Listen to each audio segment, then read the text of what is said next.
Okay, it's 5:30, so I'm gonna call the Ottumwa City Council meeting to order. And if everybody will please rise for the pledge of allegiance, please.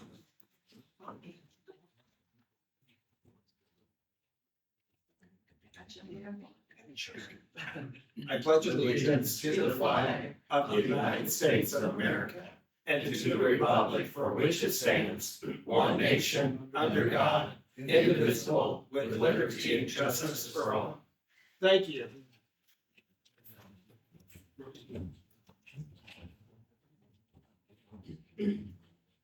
Chris will go ahead and take the roll. Councilmember McIntyre. Here. Councilmember Cavanagh. Here. Councilmember Reed. Here. Councilmember Galloway. Here. Councilmember Hoffman. Here. Mayor Johnson. Here. The next item on our agenda is to approve the consent agenda, part 1. Is there a motion to approve? Mayor, I would like to make a motion to approve the consent agenda part 1 with the removal of item 3 to discuss and vote on separately if possible. Okay, is there a second? Yep. Any further discussion? Yeah, I do. I don't think that we should be removing it. Over the last 4 years, this has been a resolution that has been approved by the council. By everyone. The only thing that has changed is maybe a new council person to the council. This is a proclamation for community. It's been supported, like I said, for the last 4 years. This would be our 5th year. I guess I've heard the concern that not everyone gets a month to themselves, but there are many months. We recognize Mental Health Awareness Month, which I did learn recently did have some pushback from some individuals. We celebrate. Yep, we do. Child Abuse Awareness Month, Slavery and Human Trafficking Prevention Month. There are also other months or community groups if they would like proclamations. I know that the mayor does many mayoral proclamations. And so, I mean, people are welcome to come to the mayor and ask for proclamations. And I don't think you've ever told anyone no. I think you actually go to the events and do proclamation. Trying to remove this one after years of support doesn't really feel like a principled stand. It almost looks like discomfort with the LGBTQ community and inclusion. Especially when we have, we talk about mental health month, when we know we can't ignore that LGBTQ plus youth are among the most at risk for mental health and suicide. And so one of the things we can do is affirmation, and especially that of a community. We can be a community that supports one another. We talked about communities that, I'll talk closer in there for you. We talk about community, being a community that supports everyone. And I have concern that if we do pull this off and vote on it separately, I guess I would like to know why we're voting on it separately, specifically before we actually take that vote on removing it from the consent agenda. I would absolutely agree with what Councilmember Galloway just said. In fact, I'm gonna be totally transparent with you. When I ran for council, I promised to protect 25,579 people and their legal rights and their rights to do anything. To take a proclamation off that celebrates people, to me, is absolutely appalling. I can't believe we're having that vote for a proclamation. These are our citizens. And we talk about, I've heard this all day. It's a month.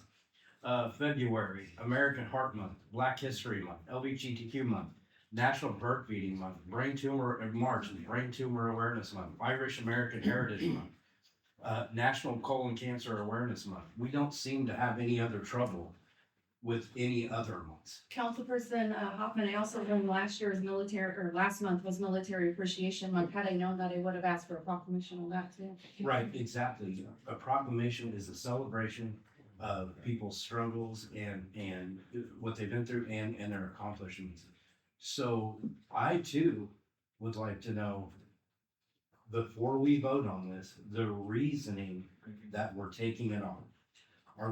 We already have 2 consent agendas. So we have the first consent agenda, and this council agreed to have a second one for tobacco and alcohol. Now do we need a third one for proclamations people don't like? These are our citizens, these are our people. So I want to know a reason why we're pulling this off. Well, I'd like to speak just briefly. You know, it's always my desire to try to treat everybody with respect, kindness, dignity. That's just my policy. In fact, even to the idea of preferring others above myself, that's my goal. And when I think of our Declaration of Independence, it says we hold these truths to be self-evident that all men are created equal. Well, we're not equal in our health, we're not equal in our height, but we are equal in that we all are equal in standing and we're equal in rights, right? And so, and when I was thinking about this from the scriptures, after talking about Jesus, after talking about the first commandment, to love God with all your heart, soul, and mind, he went on to say the second is like unto it, thou shalt love thy neighbor as thyself. And that word as just kind of jumped out at me. It's that idea of a balance, of equality, and you know, not above ourselves, not below ourselves, but equal. And so that's why I felt like proclamation giving a specific select group of people a special month in this way was just more honor than average. So what about colon cancer month? What about safety month? What about the abused women and children's month? And I'm for all those. I mean, I'm for everything. But you're stating, I'm a Christian guy too. I am. Jesus, my Lord and Savior, and I profess that. But when we sit in this chair, we have 25,000 people to worry about regardless of religious beliefs. You're wanting to pull something off that they have a legal right and there's nothing wrong with, and you are making them a select group, not everybody else. I would also, sorry, I would just also identify too, it's not about special treatment, it's about saying you matter here. You matter in this community, you're part of this community, and that's. And I believe everybody matters, and everybody should be honored and respected. So if everybody matters, then why are we, we're telling that group, no, we don't want to celebrate. That's what we're telling. And everybody can sit there and say what they want. They can say, oh, no, that's not what we're saying. Yes, that is what you're saying. Yep. If you don't like Pride Month, don't celebrate it. If you don't want to go to a Pride event, don't go. I guess the only thing I would say to the council is I think it does set a bad precedent when we take a marginalized section of our community and Mayor, not can you be, speak into the microphone? not be willing to recognize them. You know, it really, if we don't do that, it goes against our 2024 2040 comprehensive plan, which talks about one of the pillars of our comprehensive plan in Ottumwa is to embrace our diversity in our community. So if we don't continue to recognize and celebrate everybody that's part of our community, we're not living up to the goals and pillars in our city's comprehensive plan. So I think it's just important to remember that when you start singling certain people out, you're kind of setting a bad precedent. It's also good to remember when you're sitting in this seat, when people trust to vote you in, it's not about our personal beliefs. It's what's best for everybody in the city. And it could be anything. It doesn't have to be this pride subject. It could be anything. There's things I sit here and believe, and there's things I don't like, and I voted for things that I don't like. But that's because it's not about me. It's about 25,579 people, the people who trusted me, no matter what community they belong to or no matter what they believe. Is there any other comments that council wants to make before we put this motion to a vote? Because we do have a motion in a second, so we're gonna have to vote it up or vote it down and then decide on what you want to do from there. So is there any other comments before Chris takes the roll? Well, it has always been our policy, if we choose to remove something from the consent agenda and vote on it separately, we have that right. We do not have to stand to explain ourselves or even give a reason for it. We have the right to remove something from the consent agenda if two or more people agree to that. I believe we have that this evening. I do think you have that right, but I do think it's also important to be transparent to the community as far as what the rationale is for wanting to take it off. I don't see anything wrong with asking that question. So anyhow, is there any further discussion? If not, Chris will go ahead and take the roll on the current motion to approve the consent agenda minus item number 3 in part 1. Councilmember McIntyre, No. Councilmember Cavanagh, Yes, Councilmember Reed, Yes. Councilmember Galloway, No, Councilmember Hoffman. Absolutely not, no. So motion fails. Entertain a motion to approve the consent agenda in its entirety. Right. So is there a motion to approve the consent agenda part one in its entirety? Motion to approve. second. Any further discussion? Before we go ahead and vote on that, we did have one individual that would like to address item number 5. So I would ask that person to come forward at this time and identify yourself and your address.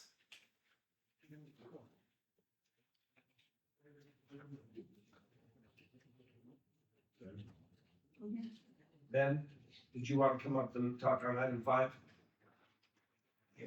We have to, I want you to be able to talk before we vote on the consent agenda part one. This is part of the consent agenda. Yeah, it is. Okay. B5, is that the one that's what you have on your paper? And then there's. This is the one with the deletion of Yeah. records? Yes. Yes, that's the one. Yeah. All right, good, thank you. Ben Flip, 303 East Main Street.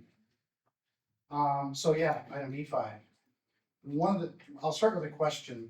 I'm assuming that the deletion of records like this, is this a yearly or annually thing? Yes, we follow the 2017 record retention Right. manual that's put out by, I believe, cities. Okay, yeah, that's what I thought. So my concern would be that we did a study in 2022 on comprehensive payroll salary with Gallagher. And it was passed in 23. So it's currently moving along. My concern would be is that we're reducing or we're removing history prior to that study to where when we go 5 years down the road to kind of check, how is it working? Is it efficient?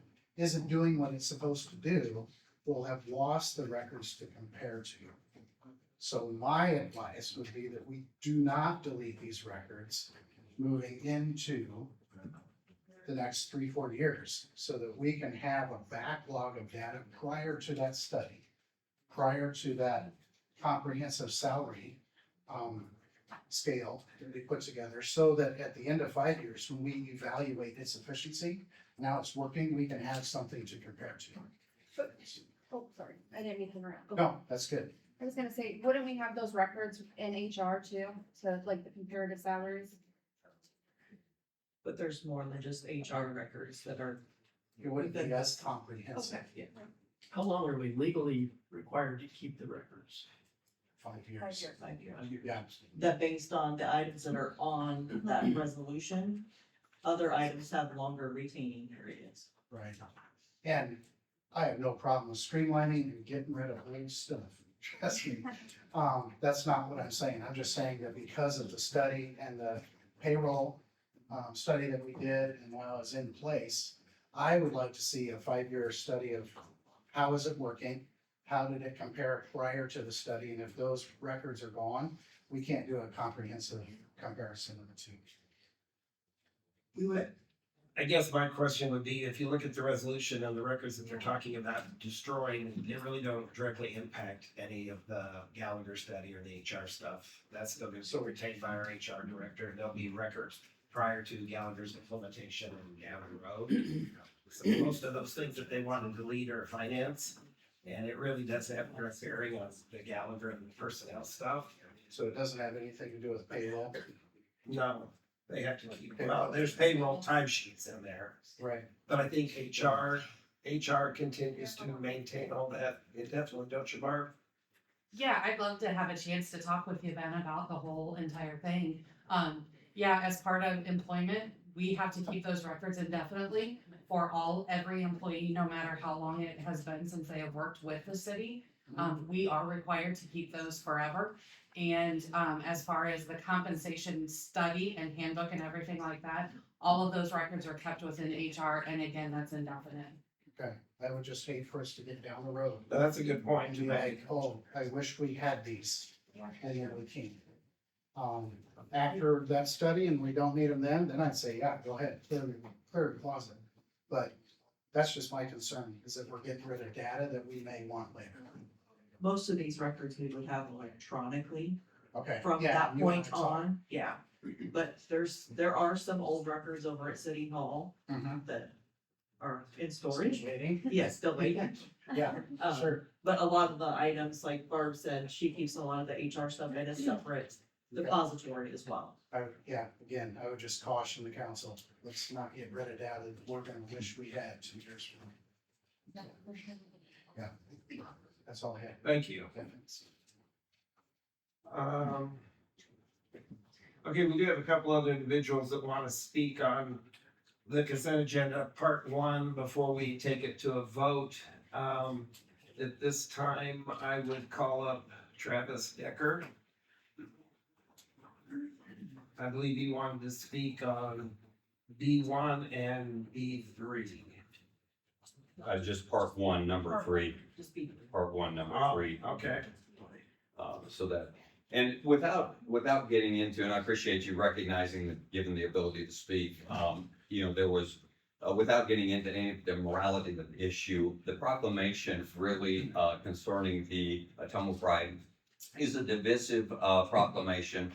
And I don't think it should be with the rest of the consent agenda, simply because you're forcing people to either vote against all of it or for all of it. And there should be some allowance for delineation there. But I would like to point out a lot of different things were mentioned that, oh, there's a month for this, there's a month for this, there's a month for this.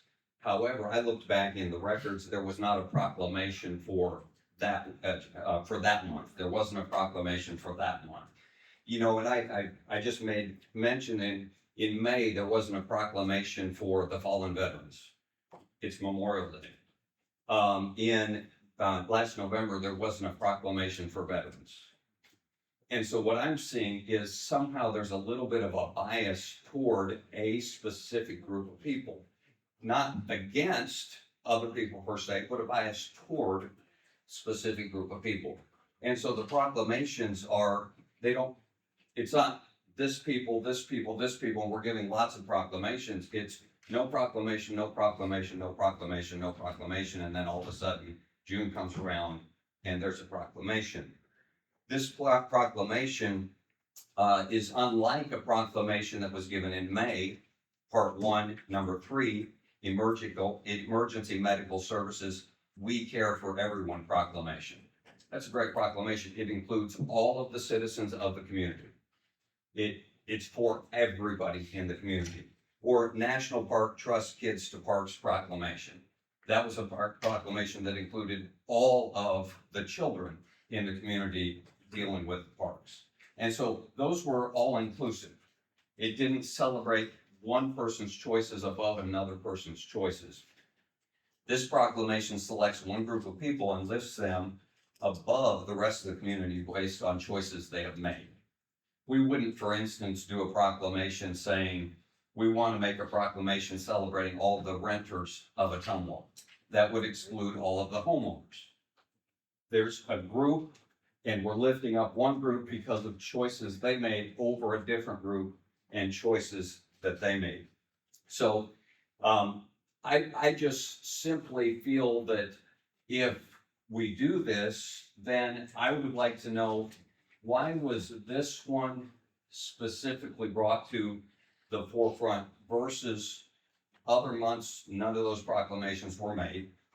And then also, I guess I would ask, because it looks like it's going to go forward, how then, what would be the process of a person saying, I would like a proclamation for my group in the city to be recognized and proclaimed and given equal celebratory status? That's a great question for you, Mayor. I guess, just to clarify things, in the 4 years I've been mayor, I do proclamations that people have requested I do. We don't sit down and go through a calendar every month and say, we need to do 10 proclamations this month. Sure. Most of the proclamations that I do or the council does is because somebody's requested them. Okay. That's why you have gaps. And anytime we're requesting a proclamation, whether it's a council proclamation or a mayoral proclamation, we almost always agree to do it if it seems to fit within the mission and the vision of the city.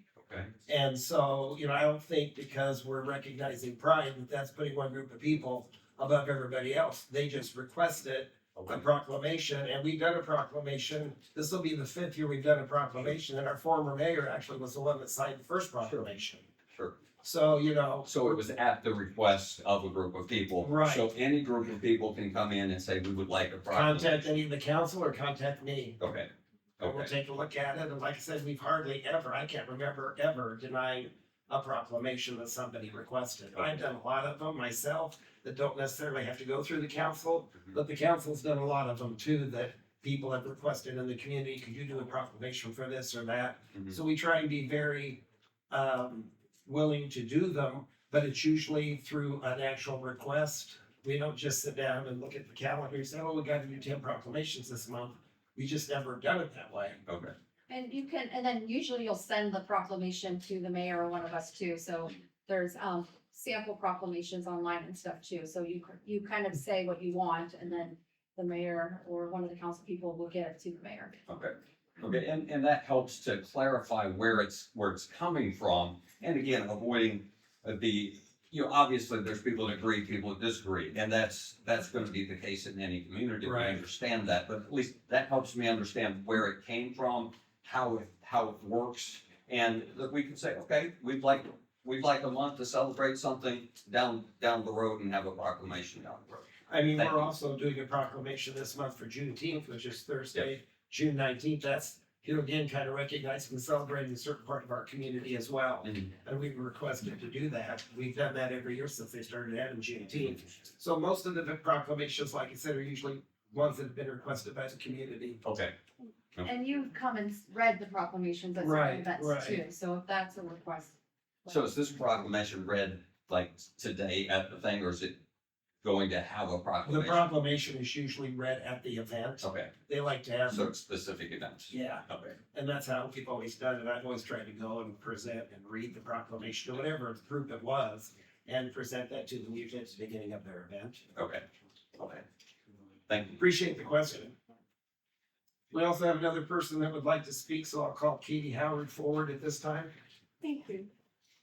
Good evening, council members, staff, and fellow citizens. I'd like to respectfully oppose the proclamation declaring June as Pride Month. My concerns are rooted in principles of governing, alignment with recent federal policy directives, and that's under President Trump's administration, and also fiscal responsibility. I'm not 100% sure about the last point, but I want to include it. While I acknowledge the importance of treating all individuals with dignity and respect, designating an entire month to celebrate a specific group risks prioritizing one community over others. Public proclamations should reflect values that uplift everyone equally, without elevating one identity group above others. This approach aligns with President Trump's recent executive actions to eliminate government DEI programs. As you know, this administration argues that DEI programs foster division by emphasizing group identities over shared citizenship. A city proclamation as a government action should reflect this shift toward neutrality and inclusivity for us all. This is consistent with the federal move away from policies that amplify division. Finally, proclamations like this, and I will admit, I don't know if the city plans to, it sounds from this discussion like the city has no stake in this in terms of putting money towards it. However, proclamations often come with commitment of public resources. So if that's the case, I'll read this paragraph. If it's not the case, I won't. Okay, good deal. So in conclusion, I would urge you to reconsider this proclamation. And I'd also like to point out that mental health is not a choice. Colon cancer is not a choice. Being Black is not a choice. Alzheimer's is not a choice. Battered children is not a choice. You know, you're equating apples and oranges. And being gay is not a choice either. Thank you. That's all. Well, most of Thank our you. proclamations that we do, they usually are for a month at a time. It's recognized whatever the proclamation is. for the entire month, so this isn't the only proclamation we do where it's gonna go on for a month. Most of our proclamations usually are for the whole month, whatever that month is, whether it's Heart Month, you know, Child Abuse Month, whatever. Most of our proclamations usually do last for a month at a time. I will just leave you with this. Being gay may not be a choice, but being trans is a choice. And you're celebrating everything. Thank you. Thank you. I would disagree with Is there any other comment from council before we take a vote? If, Just disagree with that last statement, but that's just me. You know, and I guess I would like to say is whether you agree or disagree with what people are doing, this is what causes the separation. I mean, I would support any group that want to have a celebration, any group, whether that's gay pride, a Christian group, Juneteenth, I support all of it. It's when we start separating what we don't like and sit in judgment of something we don't like. That's the problem. Like I said, if there is a Pride Month and you don't want to celebrate it, don't celebrate it. We had a Christian month and you're not a Christian, don't celebrate it. If we have whatever, don't celebrate it. But that's what part of we're a diverse town and we should be proud of that. And we should celebrate every time. okay, if you've got the comments from council, I'm gonna have Chris go ahead and take the roll. I Councilmember, have one more comment, Your Honor. I would like to personally thank the last two people who got up and spoke, even though our resolution had already been voted on. I think it's appropriate for us to recognize people who want to provide information about a situation such as we have here tonight. Thank you. Anybody that gets up and stands at that podium should be celebrated. That's what we want. Differences of opinion is what makes the town great. Mayor, so what we're voting on is as written. Yes. Approving consent agenda part one in its entirety. That's the new motion that's been moved and seconded. Everybody understand that? Yes. Okay, if there's no further discussion, Chris will take the roll. Councilmember McIntyre, Yes. Councilmember Cavanagh, Yes, Councilmember Reed, No. Councilmember Galloway, Yes. Councilmember Hoffman. Yes. Okay, the consent agenda part one has been approved in its entirety. The next item is to approve consent agenda part two. Is there a motion to approve? Move to approve. Second. Any further discussion? If not, Chris will take the roll. Councilmember McIntyre, Yes. Councilmember Cavanagh, yes, Councilmember Reed, No. Councilmember Galloway, Yes. Councilmember Hoffman. Yes. Okay, consent agenda part two is approved in its entirety. The next item on our agenda is to approve tonight's city council agenda. Is there a motion to approve? Motion to approve. Second. Any further discussion? If not, Chris will take the roll. Councilmember McIntyre, Yes. Councilmember Cavanagh, yes, Councilmember Reed, Yes. Councilmember Galloway, Yes. Councilmember Hoffman. Yes. The next item on our agenda is city administrator's report to council and citizens, so I'll turn it over to Phil Ratz, our city administrator. All right, thank you, Honorable Mayor. I just have one item on the agenda tonight, and that is to receive Bridgeview Center, Inc., and they're providing a check to the city.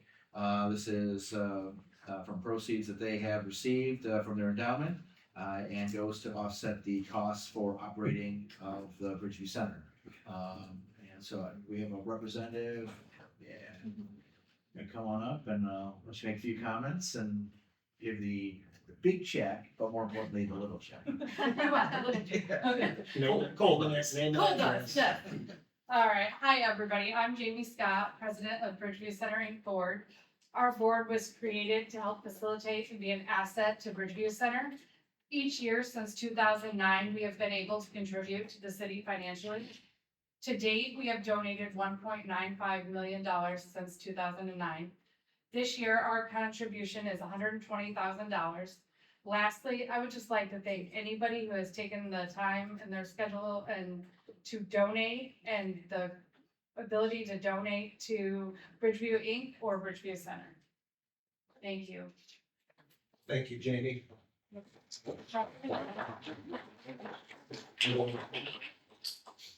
Whoa. I should be handed it to Cindy. That's fine. Where would you like to do that, Mr. Mayor? Wherever you'd like to do it. It doesn't matter. Right here. Okay, that's fine. Who would you like in it? Wherever you'd like. Well, the council should probably be in it too.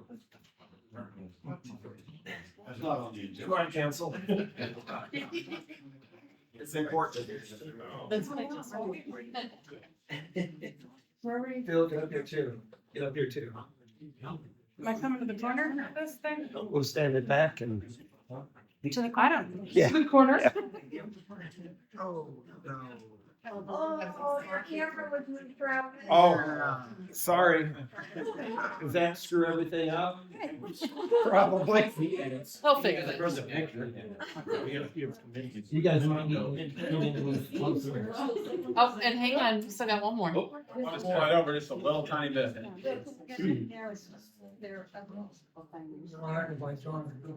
Bet. You want to hold the check? No, I don't know, let's check. Oh, you want me on the other side? I was thinking, that's right. I want it with the mayor over here. All right. All right, I think I can see all the 1, 2, 3. All right, thank you. All right. Thank you very much. Good luck with it. I'll let him take care of it.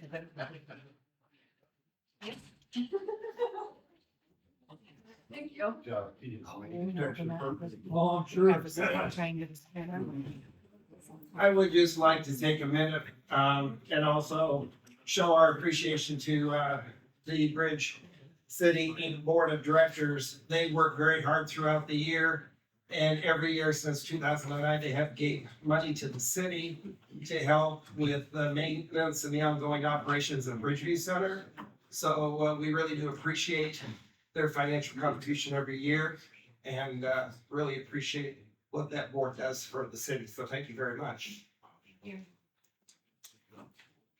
Anything else? No, I didn't have anything else this evening. Okay.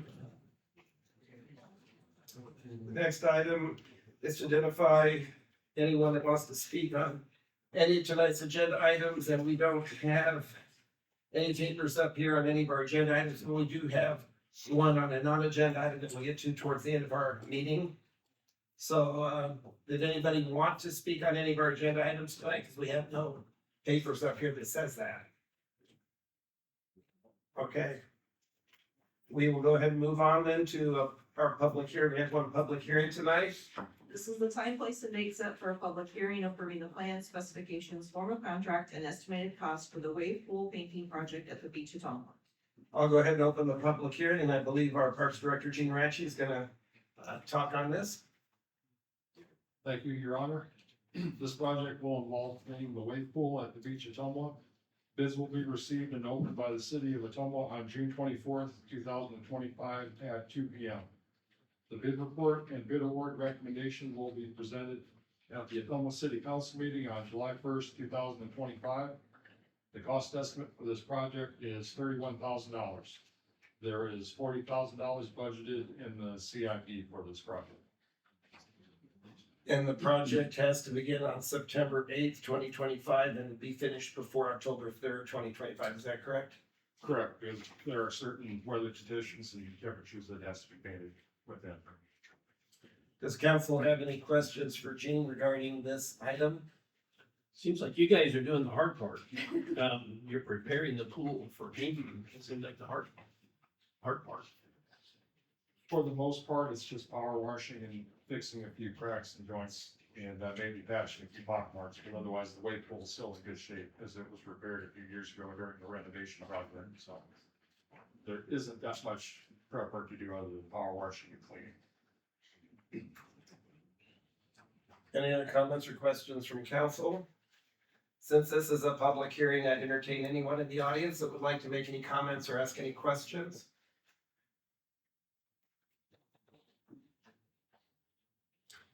Seeing none, I would entertain a motion to close the public hearing. So move. Second, Chris will take the roll. Councilmember McIntyre. Yes. Councilmember Cavanagh. Yes, Councilmember Reed. Yes. Councilmember Galloway. Yes. Councilmember Hoffman. Yes. Resolution number 99, 2025, approving the plan, specifications, form of contract, and estimated cost for the wave pool painting project at the beach of Ottumwa. Recommendation pass and adopt resolution number 99, 2025. Is there a motion to approve the Move recommendation? the recommendation, Your Honor. Second. Okay, Chris will take the roll. Councilmember McIntyre? Yes. Councilmember Cavanagh? Yes. Councilmember Reed? Yes. Councilmember Galloway? Yes. Councilmember Hoffman? Yes. Okay, we have two ordinances next, so we'll move up to ordinances. Ordinance number 3244, 2025, an ordinance amending chapter 25, 110, use of fireworks of the Code of Ordinances of the City of Ottumwa by repealing and replacing the same.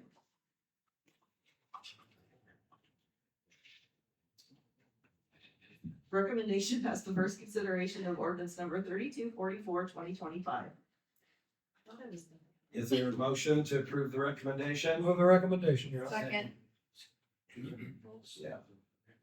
Okay, Phil, I believe you're gonna handle this? Yeah, thank you, Honorable Mayor. So the Iowa Legislature approved Senate File 303, which prohibits local governments from restricting consumer fireworks on July 3rd, July 4th, and December 31st. This is an increase over our current code, which was currently reads as only July 4th, that fireworks can be shot off. State law now requires that we have to allow on July 3rd and December 31st as well. Current code prohibits the use of fireworks. The new law is effective July 1 per the state code. And the city code would need to be updated to reflect that new language. So this first motion would be approving the new legislation in the city code here, and then be asking for a second motion to waive the second and third reading so as to become effective in time. The main change, like you mentioned, was it's reformatted. It reads much cleaner thanks to our attorney helping out with that. But it would allow for fireworks to be used on July 3rd between 9 a.m. and 10 p.m. And then when July 3rd falls on a weekday, between 9 a.m. and 11 p.m. if it falls on a Saturday or Sunday. On July 4th, between 9 a.m. and 11 p.m.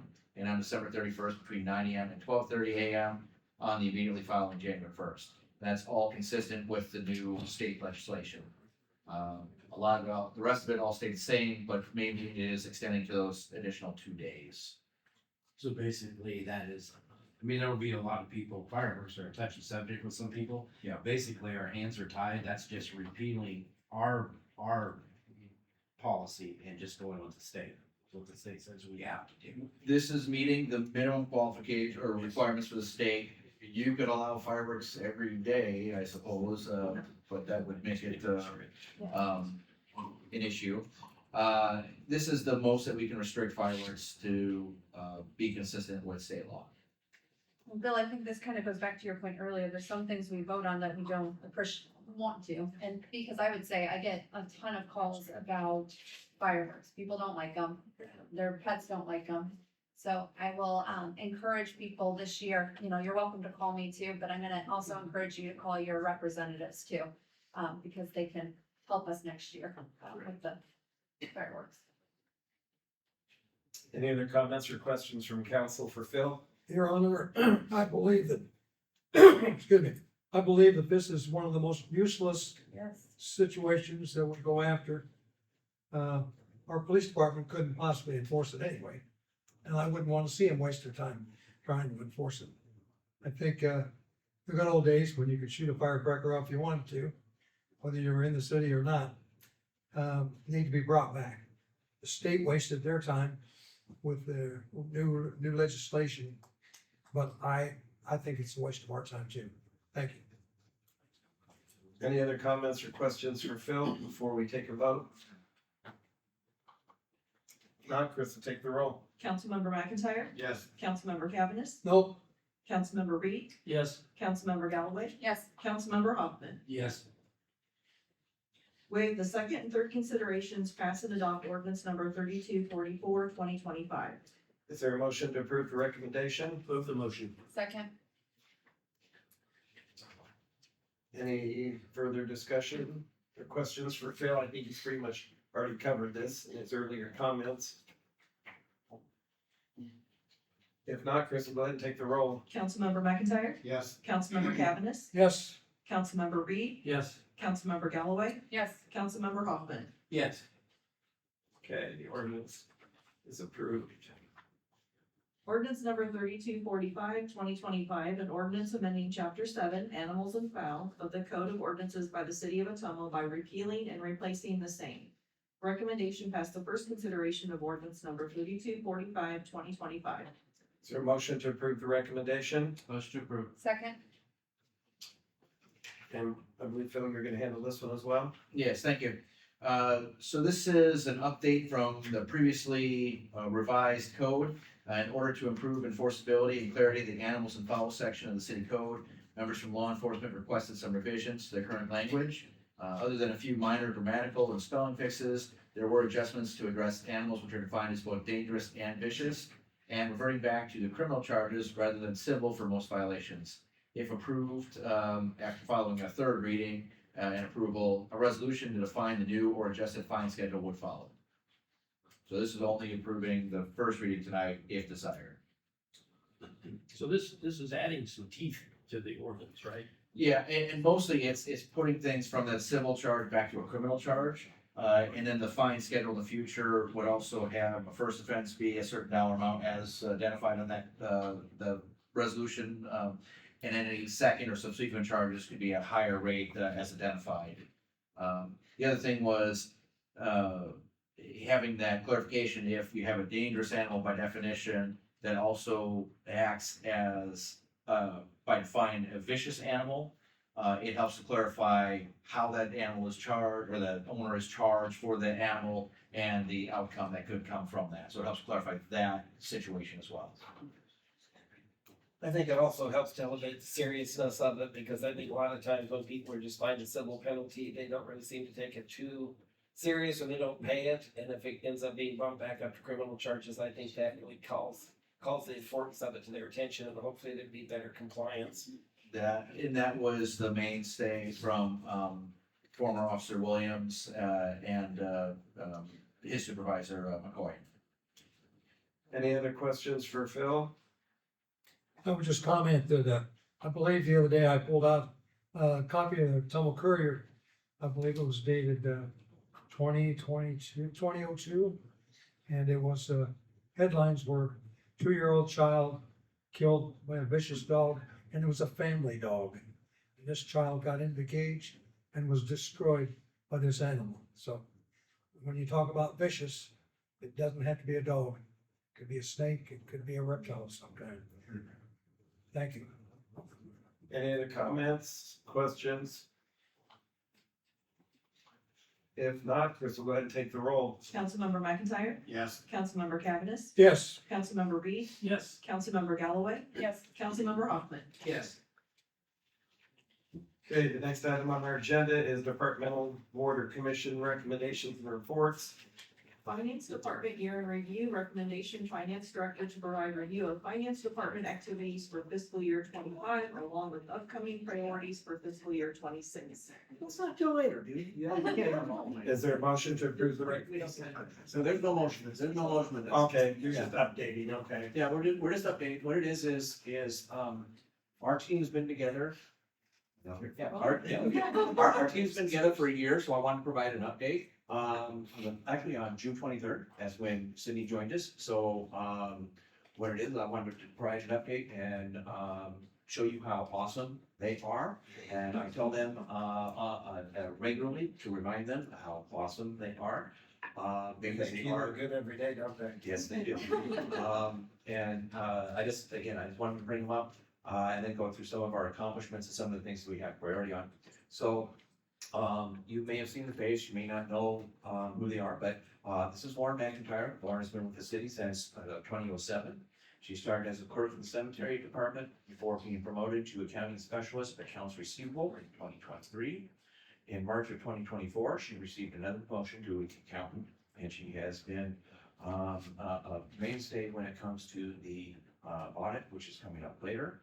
And then next we have county specialist Kristen Mitchell. Kristen has started with the city in August of 2020 and has been with Team Finance member ever since.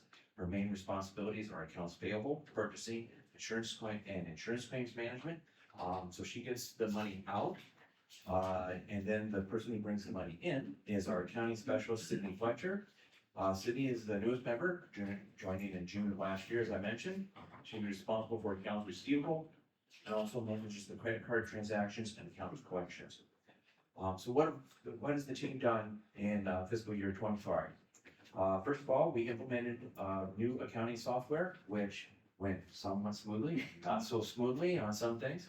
But what that did was provide an invoice entry and approval process through our online portal, purchase order creation and approval through the online portal, receipt processing through online portal, budget entry and approval through the online portal, and then streamlined our journal entries using My Excel. Beyond also providing some better format for reports and other things that hopefully you'll begin to see in the new fiscal year. We had the installation of a new credit card reader system. Actually, we had 2 credit card reader systems because the first one that we implemented didn't work out quite well. And what that brought us was no monthly fees and allows us for online access.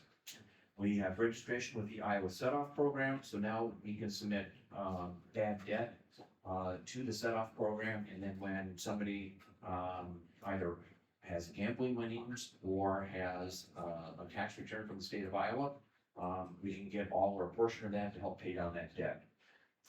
Identification of past due accounts and implementation of collection procedures, implementation of the investment bidding process, and we consistently have yields of over 4% due to that investment process. Creation and implementation of a 5-year capital improvement plan. Our priorities for fiscal year 26, improve the budget workflows. That was one of those things when I said things didn't go so well. One of the things was the budget workflow. So we're gonna work on getting those set up a little better. Creation of activity codes. This would reduce the number of line items and simplify expense coding for departments. What that would do is so for instance, in our capital funds, we have multiple departments. Well, in each of those departments, we're doing the same functions. So what we'll do is we'll collapse them down into one department, but under, say, contractual services. What it is you'll have an activity code of 001 and that goes to this street project. And then 002 goes to this street project. So it still breaks it down and we're still able to track those expenses, but it simplifies the coding process for those departments. We're working on asset management entry, so we have better tracking of assets, calculation of depreciation through the financial system will also be part of that. We want to improve our purchase order process. We want to make sure that all the departments are using it and allowing us to be able to connect purchase orders to invoices as they come in. What is the amount of a purchase order that a department head can approve without having that higher approval on? I think it's 5. It's budgeted. Yeah, it's 10. It's 5, that's 10, and it's been budgeted. Okay, that's what I thought. Yeah. And then creation of an insurance claim tracking procedures. Right now, as the insurance claims come in, Kristen does take care of those and tracks them herself, but we want to be able to track those and be able to get them out, the information out to departments and to our safety committee so that as certain claims come in that are a result of accidents or something like that, that those can be looked at through incident review. And again, an incident review is not to assess blame, it's to see what happened. If there was something we could do better, something that could change in order to create things more safety. But that's one of the things we work on. Creation of procedures to streamline the audit process. Lauren, as we've gone through this year's audit, has gone through and said, okay, we're gonna do this, we're gonna do this, we're gonna do this. So next year, hopefully you will see Dusty who's coming up later, much sooner than June. So we'll get that done. And then we want to clean up our chart of accounts. There's a lot of accounts out there that are just sitting out there that need to be cleaned up and gotten rid of. So each of the accomplishments that was listed as a result of a team effort, and each member of team finance should be recognized for their contribution. A whole is only as good as the sum of its parts, and this team really got that out. Well, I would like to say thank you as our new finance director for your finance team, because from my perspective, I think the city's got probably one of the strongest finance teams they've had for several years. And I know you've worked very hard since you came cold to identify deficiencies and things that needed to be changed, and you've been right on top of it. And by going to the new finance, software system, I think it's gonna position your department to be much more ready for upcoming audits in the future. And require a lot less manual entry. Actually leaves you for a lot more room for error. So I appreciate everything you guys do, and if we don't have a strong finance department, we're in big trouble.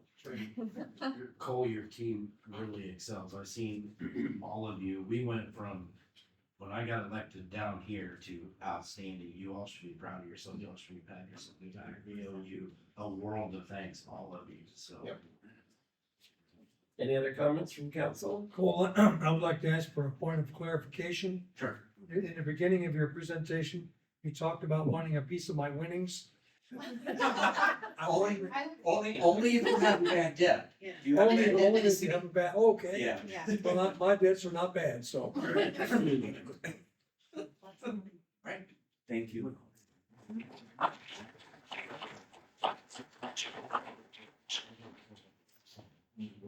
Okay, thank you very much for that update. Solid Waste Commission personnel updates. Recommendation authorize the increase of budgeted hours for this clerk solid waste position. Is there a motion to approve the recommendation? Move to approve. Second. And our HR director, Mike Cocho, is gonna handle this item. Thank you, sir. Thank you, council. So this is, the Solid Waste Commission had approved at their meeting on May 22nd to increase the hours that were budgeted for the clerk position. This was due to a request from the solid waste superintendent. So this is just officially bringing this to you all for approval as well. And then we will get the gatekeeper position posted out at the recycling center. And just for clarification, so the public understands, all the employees that work at the landfill and the recycling center are technically commission employees, but they are under the city's pay scale, benefit plan and all that. Yeah, we currently have a 28E with the Solid Waste Commission that we are the fiscal agent for them. And so therefore, all of the employees that are there actually fall under all of our benefit plans, salaries, everything like that. Does council have any questions or comments for Barb? We talked in that meeting previous about consolidating some of this job to one person. Is that what's happened? Is that what we're talking about? It's a part of that. So what this is we had talked, I believe it was in December, we had made that change to the solid waste superintendent, which was taking what we used to have as our landfill supervisor and our recycling coordinator, putting all of that together. At that meeting, we had discussed about having a clerk to do some of the administrative responsibilities with the DNR. And we had budgeted initially 8 hours per week for that. And as they've gotten into it and realized some of the different things that we have to do with some of the hazard waste materials, and more of the DNR reporting and things like that, we need additional hours for that clerk. That's So what this is. What did it get elevated to, can I ask? It's just still a clerk position. It's now to 32 hours. addition? Okay. It's now to 32 hours per Okay. week. Thank you. That's also funded by the landfill, correct? too? Correct. Right. Yeah. There It was a comes caveat. completely from the solid waste funds. And there was a caveat back in December, or whatever that meeting was too, that there was a potential that we would be increasing hours, depending on what that workload was. Yeah, we initially looked at it as a 40-hour a week position, and then we thought, well, we're gonna try it out for 6 months or so, see how it works, and we found out in those 6 months that we needed it more for what we had initially planned. It's a good idea, since everybody had first success.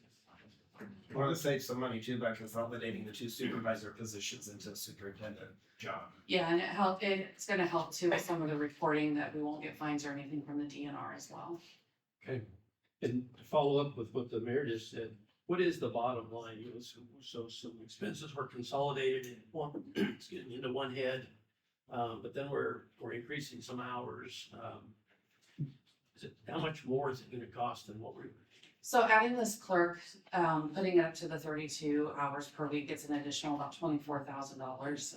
And then when we look at what we have consolidated with previous, and then also the offset for making that superintendent, Mhm. we're only saving total probably about $10,000. I mean, it's not a ton, but it is about But there $5,000 to is some- $10,000 a year. Some less there. Yes. And then the gatekeeper the part-time gatekeeper may use in most of that, or you think we'll still save. It would still be that same, because we're budgeted, we would budget with that gatekeeper to be staffed 100% for the entire year.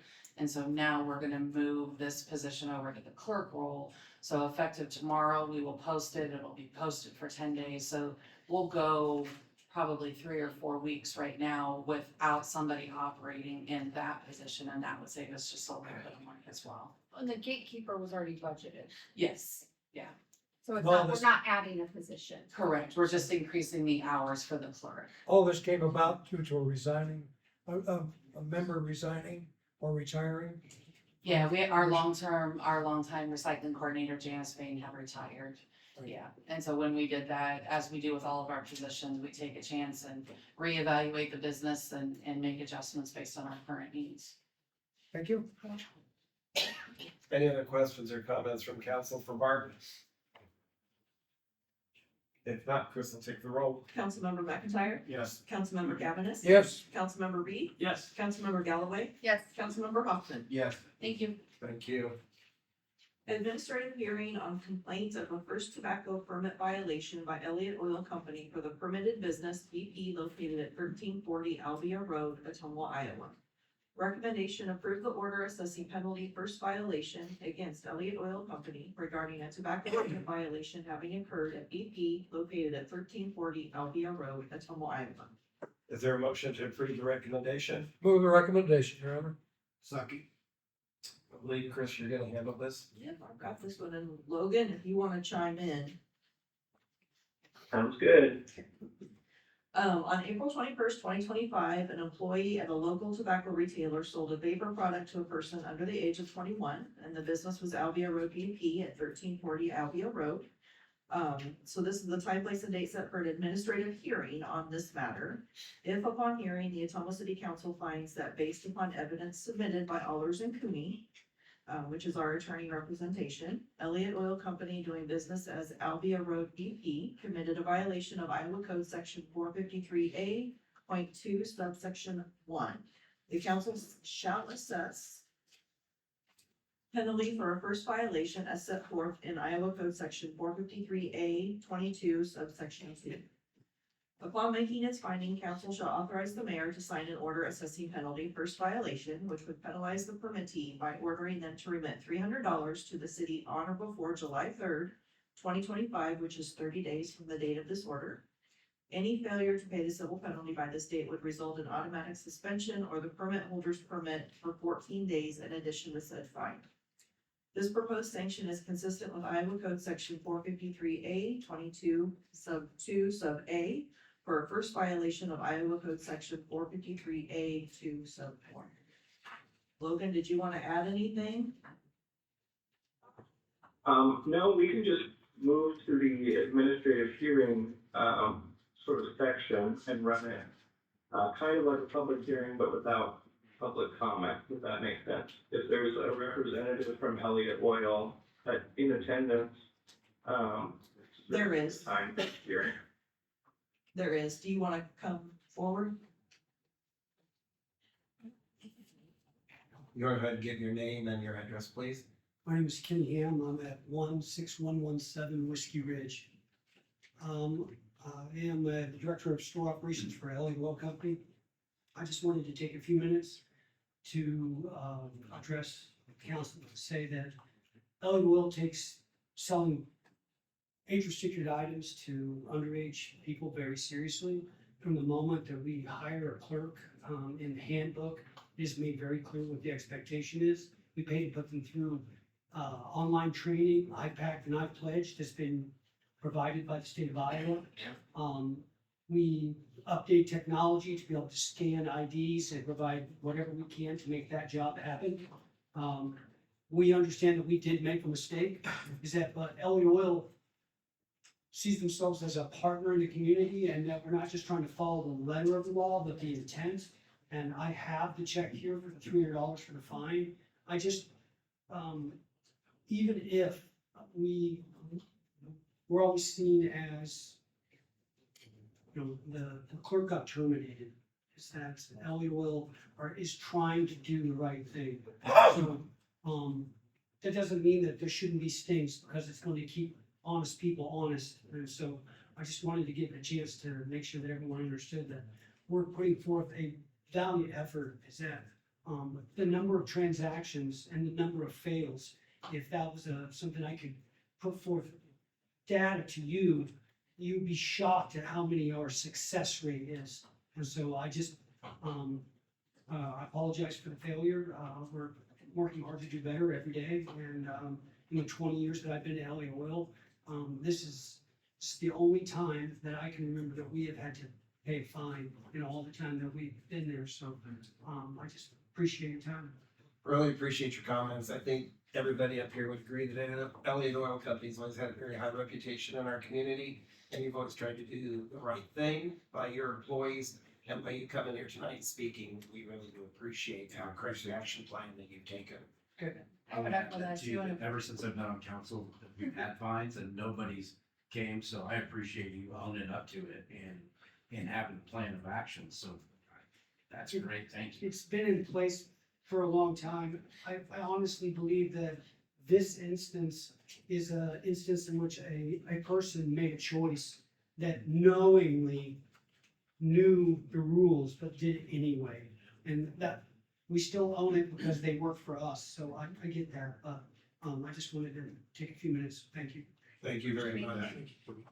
Your business. I actually get that. It's not as much as the bridge we were Yeah. Thank you. Thank you. You just wanna flip for checks or? Logan, do you have anything else you'd like to say? No, and I just appreciate the comments. Enforcement is enforcement. We're not trying to make anybody look bad, so, but it sounds like there is consent to, the city's complaint, so you can move forward with the agenda item. Okay. Did council have any other comments they wanted to make before we move forward? If not, Chris will go ahead and take the roll. Councilmember McIntyre, Yes. Councilmember Cavanagh, Yes. Councilmember Reed, Yes. Councilmember Galloway, Yes. Councilmember Hoffman. Yes. Okay. Now we have 7 resolutions, so we'll move to resolutions. Resolution number 101, 2025, approving and authorizing execution of a mortgage release for 506 Minneopa. Recommendation pass and adopt resolution number 101, 2025. Is there a motion to approve the recommendation? Move the recommendation, Your Honor. Okay, Mr. O'Donnell, it's all yours. Thank you, sir. In May of 1998, Amy I. Smith entered into a mortgage and promissory note with the city. The loan was for a housing rehabilitation in the amount of $10,522 and amendment of an additional $2,878 for a total of $13,400. The note had zero payments and no interest and forgivable after 60 months, provided Ms. Smith owned and lived in the home for full 60 months. The conditions of the note have been met, and Ms. Smith is requesting to release the mortgage. Does council have any questions for Cole regarding this item? Like last time when we had one of these, I got the idea that we really didn't know how many were out there and what this was. It would seem like somewhere there's a list of these loans so that we can follow up. I mean, because some may not have kept all their agreement, and need to pay it back. I won't say that there aren't some of those that may not have kept their agreement, but I believe that those would come up being flagged because we have the mortgage, and so that if they tried to sell their home, we would have to release the mortgage, and then we would know.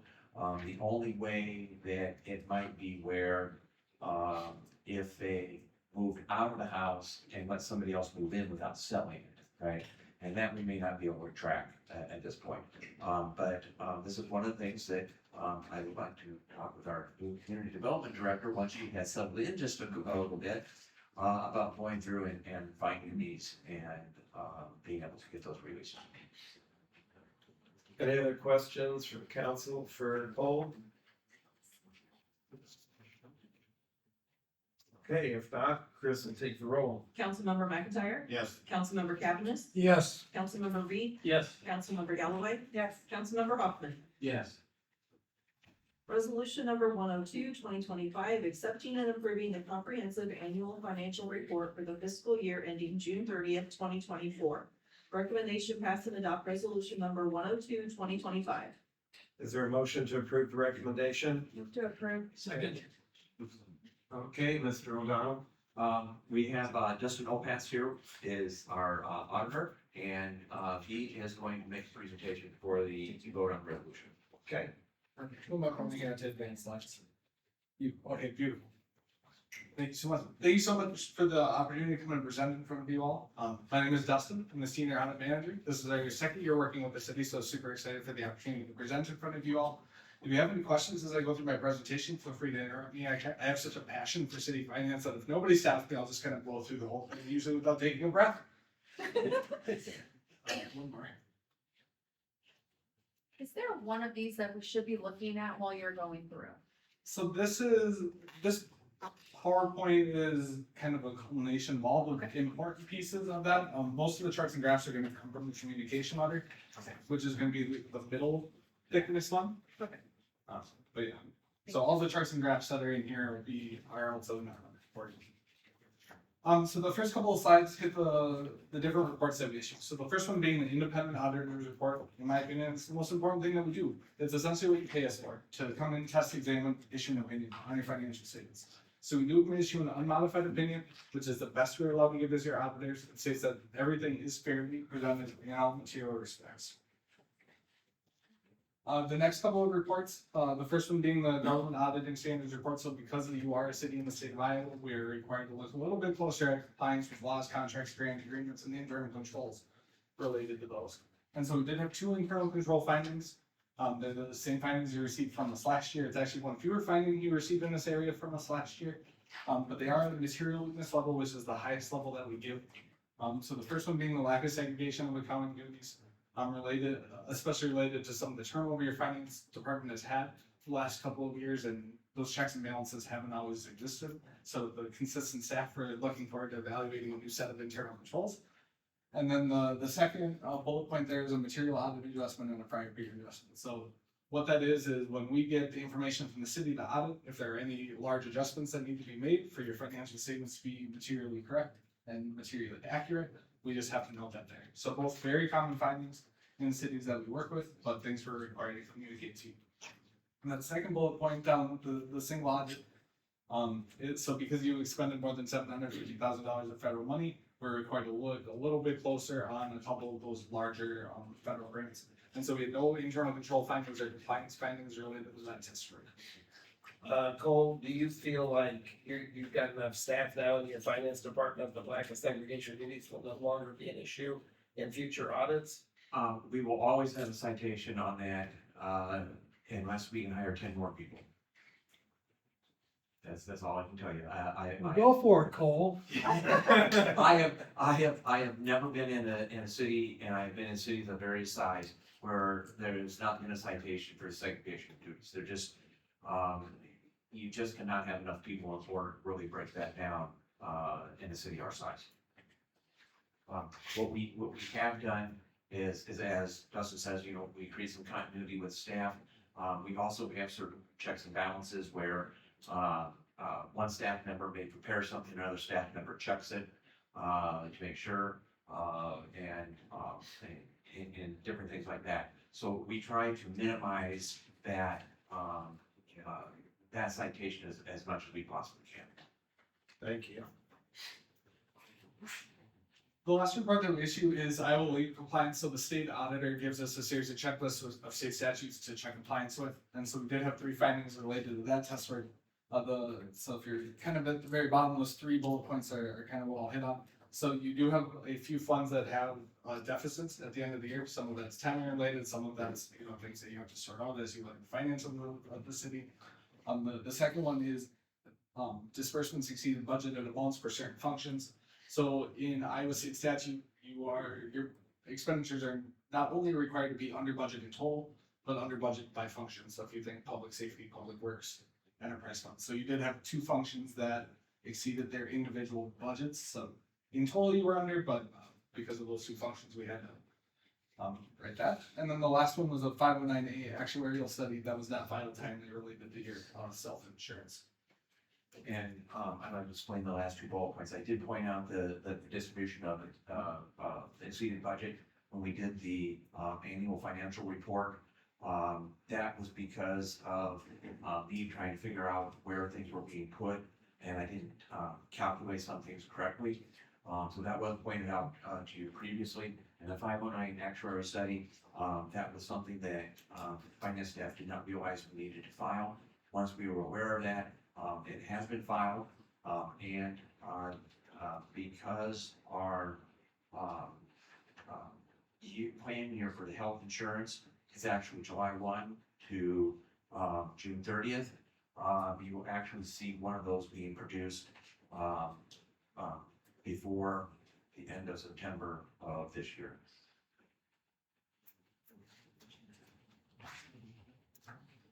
One more, beautiful. So the next few slides are gonna look at your general fund.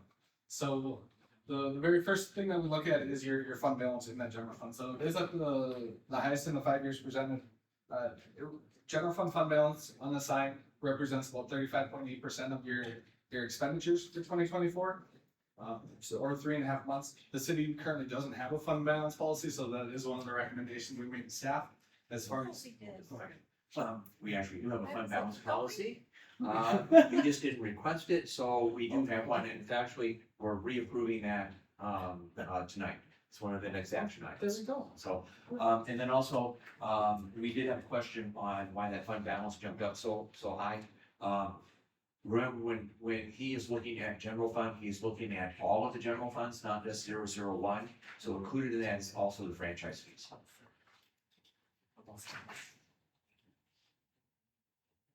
The next couple slides are gonna look at your revenues. So we start with the allocation by type or source. And so the only thing noteworthy here is the intergovernmental, which is that orangish, brownish bar that increased 13% related to spending down some of those ARPA dollars and recognizing that revenue this year.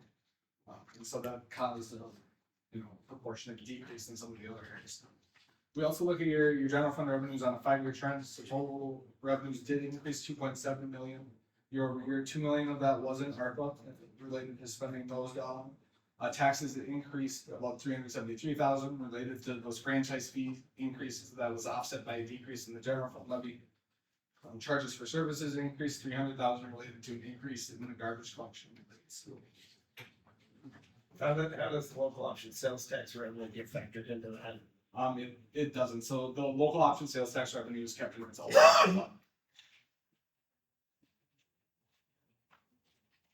Could I get you to slow down to about one word every 4 or 5 minutes? 2,000 words a minute. That's too fast for me. Oh, yeah, I can try. Most people want me gone, as fast as possible. And so, I didn't mean to insult you. Oh, no, you're totally fine. Quite quickly. Yeah. So, on the general fund expenditure side, we also look at expenditures by function, so public safety, public works, general government. And so, pretty consistent spending year over year, nothing I really wanted to hit on. We also look at general fund expenditures on a 5-year trend. So overall, your general fund expenditures did increase about 700,000. Public safety increase related to your annual cost of living adjustments and wage increases. General government expenditures decreased related to increased chargebacks from other funds. That went from 7% to 10% this year, so other funds are reimbursing the general fund for some of those shared costs. Public works increased related to an annual wage increase as well, cost of living adjustments, as well as a large severance package in 2024. And then community and economic development expenditures increased related to increased payments to the Convention and Visitors Bureau. Next, we look at your enterprise funds. So these are going to be your sewer, your convention center, and your solid waste. So the reason that we pick on these funds specifically is because these are enterprise funds. These are expected to be self-sustaining. Hopefully the amounts you're charging for services are enough to sustain the operations.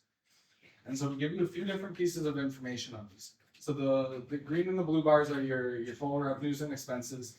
The orangish brownish bar is the total income loss of everything included. And then the dark green bar on the far right is the income loss excluding depreciation. So the reason we give you both is depreciation is non-cash. You'll never have to write a check for depreciation, but it does represent your capital replacement costs. So when your sewer or when your sewer line or a garbage truck, it needs to be replaced. In theory, if you've been covering depreciation on that for its entire life, hopefully those dollars are sitting in the bank. And hopefully you'll have to borrow less, right? Sorry, can you back up one side? Starting with your sewer fund. So mainly focusing on the brownish orangish bar. So that number has been positive one of the last 5 years. It was positive last year. So the reason it went negative this year was expenses did increase related to some increased staffing due to filling some vacant positions. You did have some increased insurance costs. Some of that chargeback that I mentioned earlier did increase, and then also increased depreciation expense with adding some of those very large infrastructure projects. Even when you stretch the depreciation out over 40 or 50 years, that individual hit to each year is pretty significant. Under the solid waste fund, so this fund, again looking at the brown bar, it was positive for the first time in the 5 years presented. The big driver of that is going to be rate increases. There were pretty significant rate increases that is driving the positive performance this year. Your expenses did decrease about 15% related to decreased depreciation expense. So some of those larger, older assets are still in use, but they're fully depreciated, so you're not getting hit by that anymore. Your post-employment benefit liability decreased pretty significantly. And then your post-closure costs related to closing the landfill eventually also decreased. So even though this is a commission, so the solid waste is a commission, because we are the fiscal agent, that's why it falls under our audit. Yep.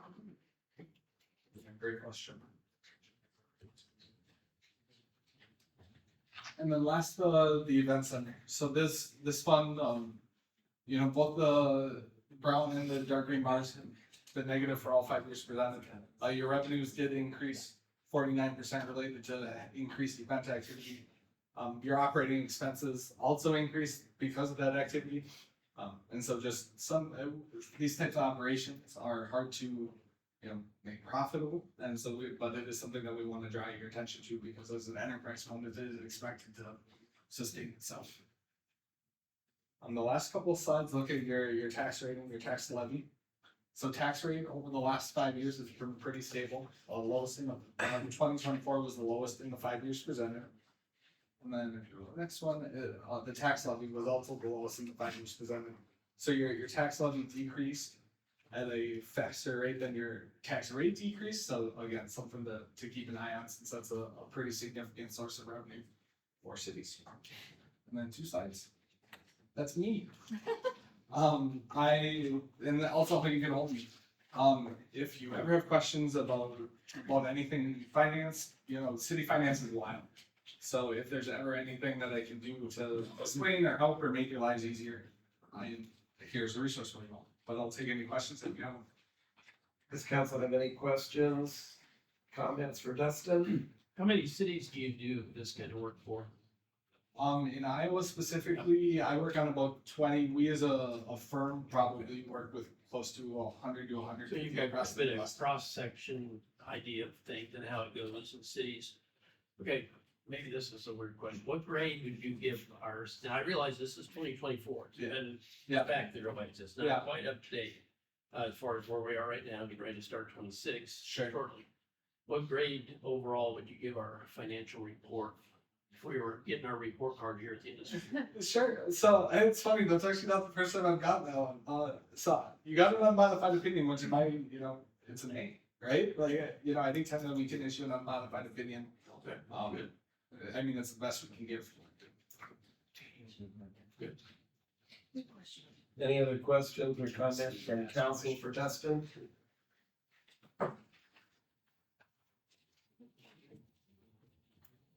We really appreciate your presentation. Thank you very much so much. Paul, do you have anything else? No, sir. Okay, if there's no other questions, comments from council, Chris is gonna go ahead and take the roll. Councilmember McIntyre? Yes. Councilmember Cavanagh? Yes. Councilmember Reed? Yes. Councilmember Galloway? Yes. Councilmember Hoffman? Yes. Resolution number 103, 2025, adopting purchase policies and procedures for the city of Ottumwa, Iowa. Recommendation, pass and adopt resolution number 103, 2025. Is there a motion to approve the recommendation?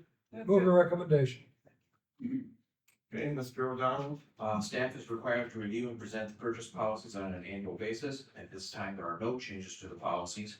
It should be noted that finance team will be working with personnel to ensure that purchase order procedures are being followed within the new financial system.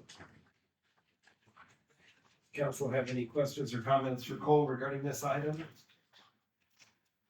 you have any problems with people following these recommendations? I mean, is everybody on board? There's still some bumps in the road when it comes to like the purchase orders, but everything else is working out pretty good as following the procedure.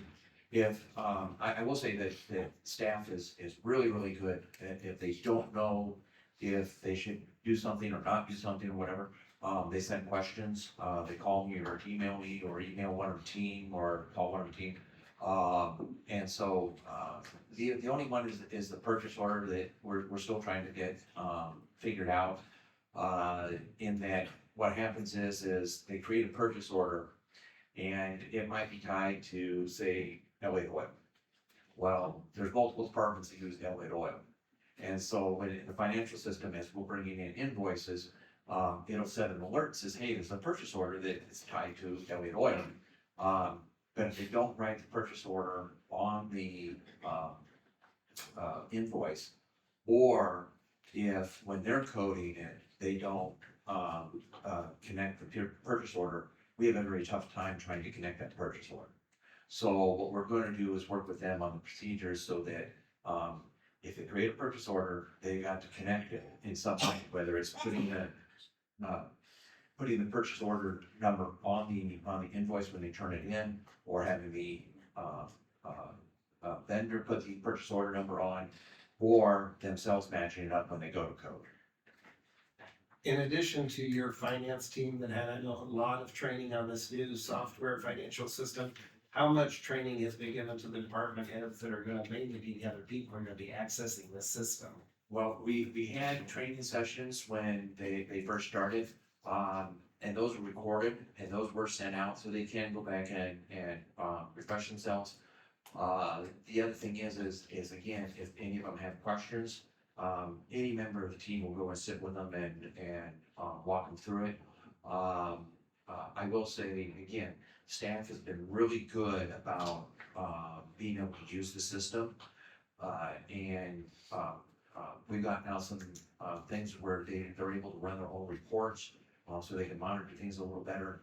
I think it's gone really well. So that's good. Any other questions or comments for Cole? If not, Chris will take the roll. Councilmember McIntyre? Yes. Councilmember Cavanagh? Yes. Councilmember Reed? Yes. Councilmember Galloway? Yes. Councilmember Hoffman? Yes.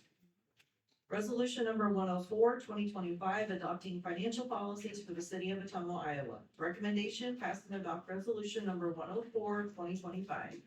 Is there a motion to approve the recommendation? Motion to approve. Second. Okay, Mr. O'Donnell, it's yours again. Again, this is something we do on an annual basis.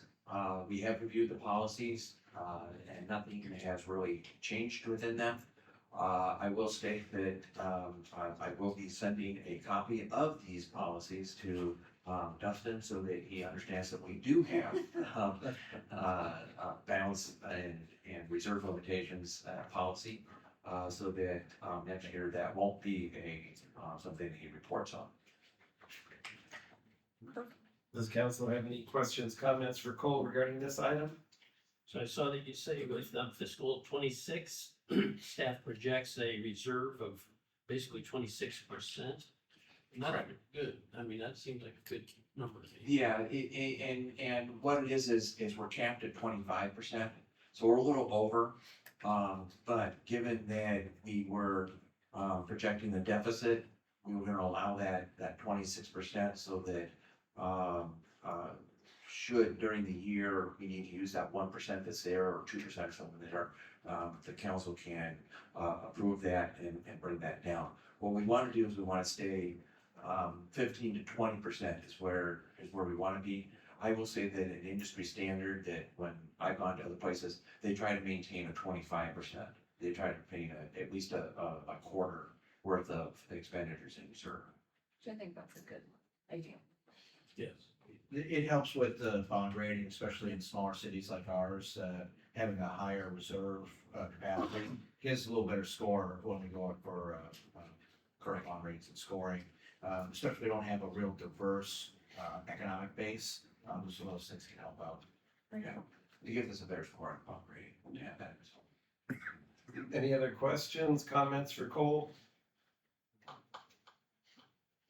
If not, Chris, take the roll. Councilmember McIntyre? Yes. Councilmember Cavanagh? Yes. Councilmember Reed? Yes. Councilmember Galloway? Yes. Councilmember Hoffman? Yes. Resolution number 105, 2025, designating depositories for city monies and city funds not to exceed the sums indicated per financial institution. Recommendation pass and adopt resolution number 105, 2025. Is there a motion to approve the recommendation? Move to approve. Second. Last one, Mr. Lavelle. And just the last one, I will try not to monopolize the agenda again, on the 17th. These are important things. So this resolution names depositories and deposit limits, and we should adopt those on an annual basis. The deposit limits for the institutions remain the same except for Iowa State Bank. Staff is proposing an increase the deposit limit by $6 million to $24 million. City currently has a high yield savings account with an APR that is above IPA's general investment rate. Total deposits with ISB, until today, we're currently at the maximum. We did have a bond bid for $4 million that were held at Iowa State Bank. Those are now moving to Community First because they came in at a high rate for a 12-month CD at 4.25%. So considering that I paid on their general investment is only running 4.1 or less, we had to take that 4.25 and lock that in. But this gives us some flexibility with that high yield savings account because it has consistently, since we deposited that, 4.15%. So that is a nice return. Increase in the limit by still provide the flexibility and we'll be able to maximize our returns. Council have any questions, comments for Cole regarding this item?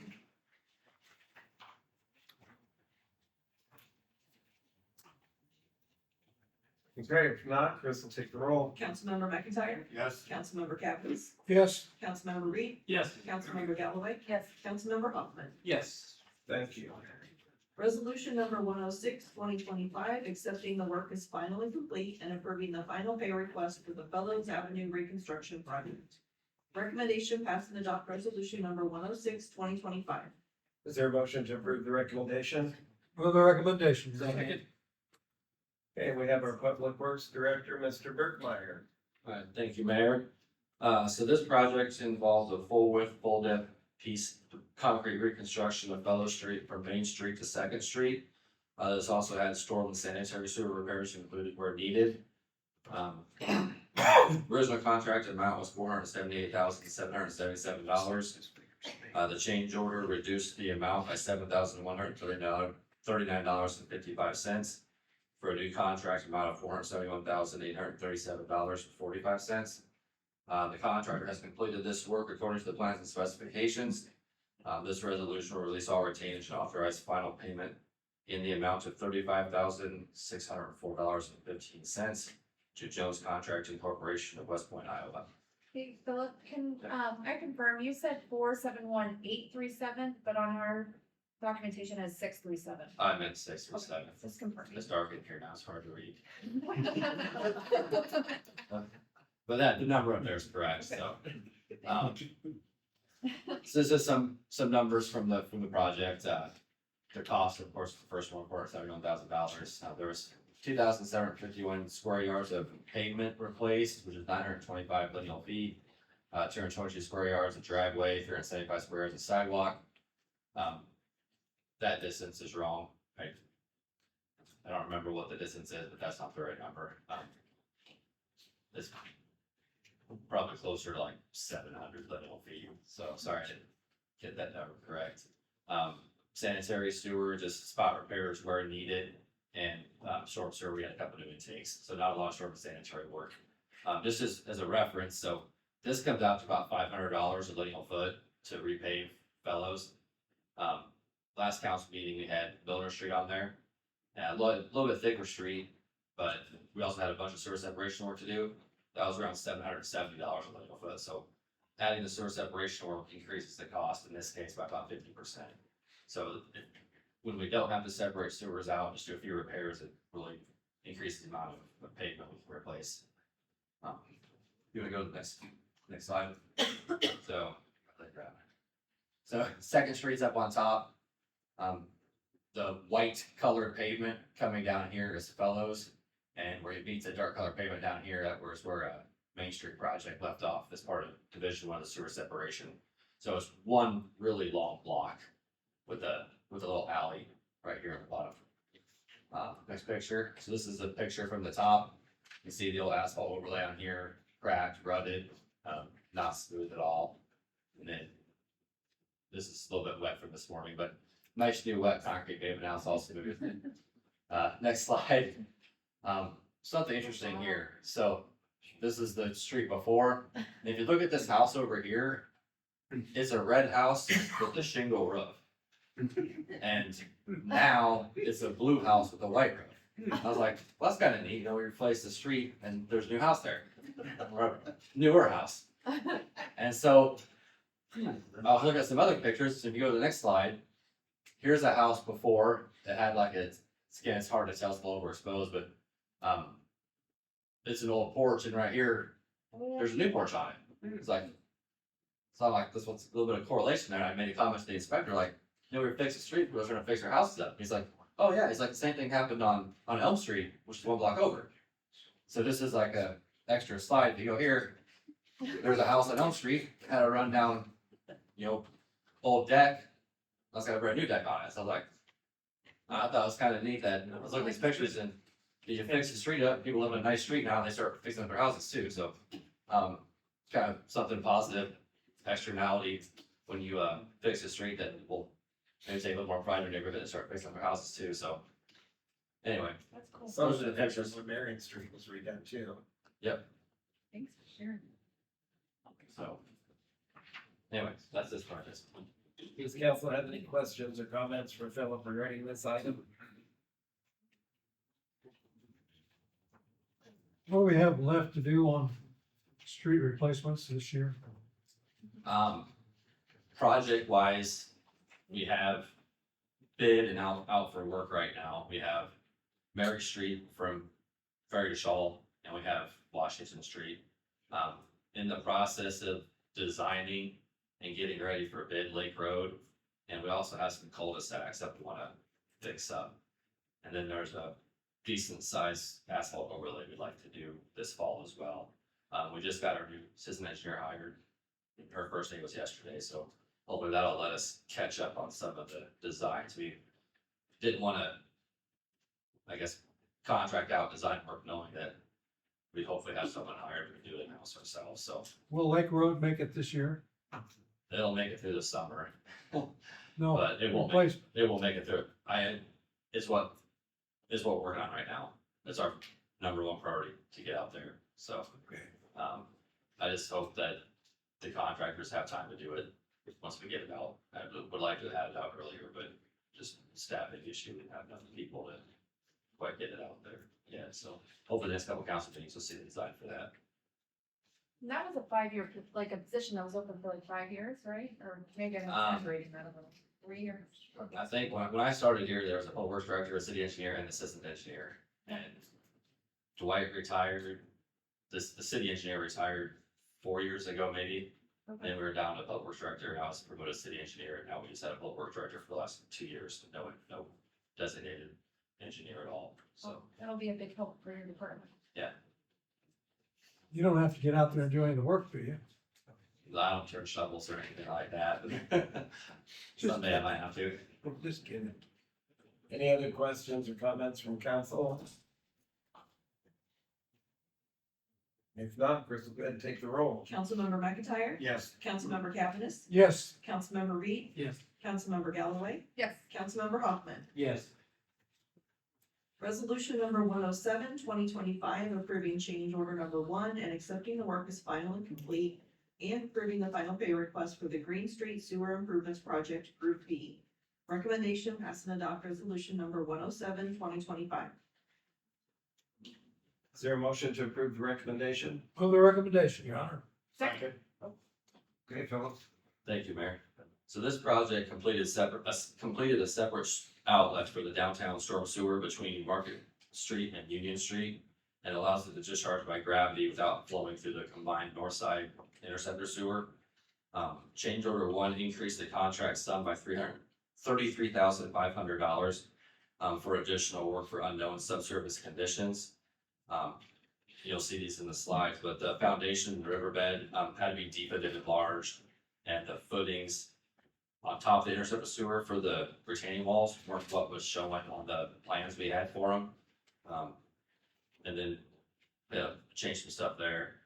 So anyway, DC Concrete Construction of Downs, Iowa has completed the above reference project according to the plans and specs. And this will authorize approval of change order number 1 with the final payment and releasing all retainage. So the original contract amount was $185,760. The change order increased the contract by $33,500 for a new contract amount of $219,260. And the final payment is $42,788. With the lights. So again, the contract was $219,260. There was 32 linear feet of 48-inch storm sewer, and then there was also 1 gate wall structure and 2 gates that were installed. So this contract was just to build a gate wall structure in the river and extend the storm sewer far enough out that the contract A, which we've already finalized and approved, so that could connect onto it and extend up to Main Street and tie everything together. The reason this one took a lot longer is because there was a long lead time on the gates, and we had to wait for them to come in before they could be installed. But anyway, this project completed sewer separation for 12 acres downtown, and it provides an outlet for approximately 20 additional acres if we extend those sewers up the hill at some later date. So this is a picture of the foundation. So the mud line here is where the foundation was supposed to be. And that's where the plans show the foundation for this gate well was. This is Green Street right here. So this is the Green Street gate well. There's a flat gate right here. So the plan showed a foundation right here. We got down there and it was muddy shale and there was no foundation. So we kept digging. About 5 feet down, we found out, well, they extended the foundation that Green Street, the original gate well, down to actual bedrock 5 feet deep. So we had to deepen our foundation by an additional 5 feet as well. So that first change order was additional rock excavation, and then to clean that up and pour a foundation 6 foot thick instead of 5 foot thick. Next slide. So this is, again, the old gate well. We brought the foundation back up to where it was supposed to be at the beginning. So we're getting ready to start putting walls up, which is the next slide. Again, the old gate well's right here. We had a hole cut in that gate well, so that I'll explain how the water flows in a second here. And then they're forming up in the river now. Luckily, we had low river levels last summer, so they get in and out of there without having any delays for water. So they form the walls up. Next slide, you'll see the gates. The new gate well is back here. They're putting the first piece of pipe on. This foundation right here, it was supposed to be just sitting on top of the box. So the concrete right here is the top of the interceptor box. And there's a retaining wall out here with a foundation wall that's supposed to be just sitting on top of the box. Well, they drilled down all over and embedded rebar on top of the box. So we couldn't just jackhammer that slab off. We had to get past all that rebar, cut all that rebar off to get through it. And then this foundation wall right here, the plans we had showed it on top of the box and about 1.5 feet wide, and it's about 3 or 4 feet wide. And it was sitting right in the way of the pipe. You can see right here, once we got it cleaned off, it was sticking way out where the pipe was supposed to go. If you go to the next slide, you'll see what we did. We ended up having to jackhammer that foundation off here to get this to lay at grade, 'cause it's perfectly flat. We had to go so far under the railroad track, we had to have it perfectly flat between the railroad tracks and the box. So the only thing pushing the water out now is pressure. So this is pressure pipe, which means it has gaskets in it, so the water will exfiltrate out of the pipe. So anyway, this retaining wall of gold wasn't required to have a 4-foot foundation out here anymore anyway. You can see right here where the ground elevation is now. It's only sticking out of the ground about 2 or 3 feet, so there's no reason to have a 4-foot foundation for it to extend 8 feet in the ground. But so we just cut the foundation off there, ran the pipe where we needed to. Then we added flowable fill between the pipe and the wall because there wasn't enough room to compact anything between the compact rocks. So that provides kind of like brings it back together as like one unit, but it's still strong enough to hold up when it needs to hold up. Next slide. This is the finished product. So this is the new gate well right here, and this is the old gate well. The last project showed the river side, the last slide. So what it does here is you have a 48-inch pipe coming across here. The water drops down into this box and it flows sideways into the existing box, and then it'll come out that flap gate. And what we did was we added 2 slide gates in there. So under low river levels, we closed, there's a opening between the north side box right here and the old gate well. So we have a slide gate there so we can close it during low river levels, and the water from here will flow in and out, and it flows out this flap gate. If the river comes up, there's flood conditions, we added a slide gate behind the flap gate to give positive closure. And the water that comes, the stormwater that comes in here flows back in the north side box. And you can either flow out downstream by Vine Street, or we can pump it out with the pump station or the pump. So it separates it out and also provides a way to redirect the flow if and when we get flood conditions again. We can't flow by gravity anymore. So Is this across from John Deere? no, this is just downstream of the market. If you extend Green Street towards the river, it's right there. So halfway between Market Street and Jefferson Street. Yeah. Okay. Thank you.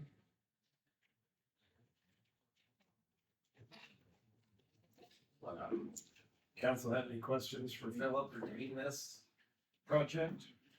Very well.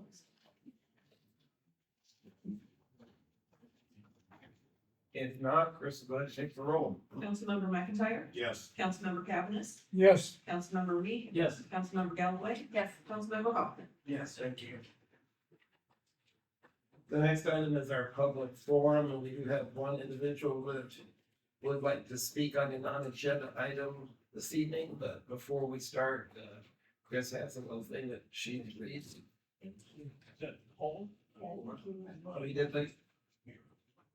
Anybody else wanted to speak on any non-agenda item? Okay, well, I guess we don't have to. Just move on then.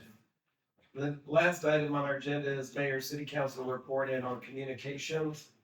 I guess the only thing I would like to say, and I suppose most everybody in this room is aware that last Thursday, our Ottumwa Job Corps program is notified that they were having to close. President Trump's administration is closing 145 Job Corps programs across the United States. And just personally, the problem I have with that is all the data that you've been seeing is data from some of the underperforming centers. We had a very high producing and successful Job Corps program in Ottumwa. They've been rated #1 in the nation for the last 5 years. 18, 19 years ago when I was at River Hills, we had a lot of community stakeholders, elected officials, state and federal legislative people that worked very hard to get the Department of Labor to agree to bring a Job Corps program to Ottumwa, Iowa, because we are in the poverty belt of Iowa. And they finally decided to do that, and they built a beautiful campus out at the airport for $28 million. And it's just devastating and a travesty as far as I'm concerned that the current administration, and this even goes back to Biden's administration too, so I'm not making this all sound like it's just a Republican thing. Instead of trying to deal with underperforming programs, they just decided to wipe everybody out. And I don't understand why they do that. I'm sure there's Job Corps programs that were not successful, they didn't have positive outcomes, they didn't meet their benchmarks. But the Ottumwa Job Corps program, like I said, has been rated #1 in the nation for the last 5 years. And they've been in operation 14. There's 125 staff out there that will not have a job at the end of this month. And there's about 200 students that they've been working with to get placed somewhere else, and that has to happen by this Friday. And they were only notified last Thursday, so they have like a week to try and move these young adults, 16 to 24 years of age, to a different program or send them back home. I just think it's going to be a real negative impact on our economy because they were an economic driver in Ottumwa. They were one of our larger employers, and they had a program that really worked for young disadvantaged youth to help them become self-sufficient. They were also the only Job Corps program in the United States that had a partnership with Indian Hills Community College, where when students completed Job Corps program, they could go on and get their 2-year degree at Indian Hills, and the federal government would pay for that. So now these kids or young adults, 16 to 24, that need help getting their GED, getting to learn a trade, going on to college so they can become self-sufficient citizens, that's no longer going to be available to them. And I frankly don't know what's going to happen to all those young adults. And this is nationwide. They're closing all of them. What I've heard on the news, and I don't know how true this is, but it's been stated already on the news that the Trump administration is looking at turning these 145 Job Corps programs into prisons and or deportation centers for the undocumented people in the United States. So stay tuned for what's going to happen in the future, but I just feel we're going to lose a tremendous resource that was really needed in our part of the state. And my heart goes out to all the Job Corps staff who have been very dedicated and loyal in working with these young adults. And also for the students who now have had their educational program disrupted, and I don't know what's gonna happen to all of them, but they gotta come up with a plan by this coming Friday. So I just wanted to make those comments. We're losing a terrific resource in Southeast Iowa. And for those who want to assist or are able to assist, Indian Hills has set up a fund where they are accepting donations to assist those youth. If you go to like Indian Hills Facebook page, you can see more about that fund. Also, we're gonna feel it because I think I've heard a number of like 50 to 70% of our CNAs come from Job Corps in this area, and we are already in a medical desert, so we're gonna feel it.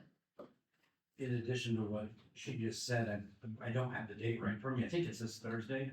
Indian Hills is having a support event for those young people. I think it is, I apologize. I think it's tomorrow. Yeah, I don't have it, but they're having a student support day where they put together a team to see what they can do to try to help these young folks. The other thing real quick too is another item that's very concerning to me is at this point, there's not been any federal money targeted in the new administration's budget for FY26, which starts October 1st for Amtrak service in the country. And so the Amtrak people here got a notification from their office in Chicago that if there's not federal money designated for Amtrak by the end of September, there will be no more Amtrak anywhere in the United States. And so I wrote a letter. We sent it to our Iowa congressional people. The council approved it. As far as I know, there's still been no money put into Amtrak's budget to keep those trains running after the end of September. So I hope that still gets put in the federal budget, but right now it's not. So people that work for Amtrak are really concerned about their jobs and the future that they're gonna have. So stay tuned for that as well.